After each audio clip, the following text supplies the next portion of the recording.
سلام و عرض ادب خدمت بینندگان محترم سایت ورزش 3.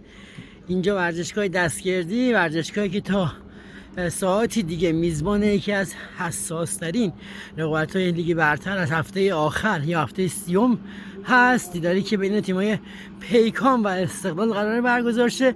این هم استندهای قهرمانی که در صورت قهرمانی احتمالی باشگاه استقلال قراره که بازیکنان روی این استندها برن و جشن قهرمانی بگیرن.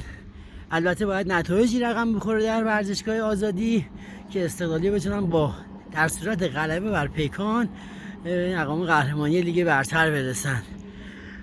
فعلا خب میبینیم این بازی قراره بدون تماشاگر برگزار شه. البته تعدادی از هواداران پشت درهای ورزشگاه مستقر شدن، اما خب بسیار بعیده که کسی بتونه با توجه به امنیتی که امروز ورزشگاه برقراره که بتونه وارد ورزشگاه دستگردی بشه.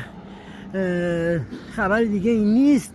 فعلا منتظریم تا اتوبوس‌های هر دو باشگاه بیان و شما را در جزئیات این بازی قرار بدیم. با ما همراه باشید حتما.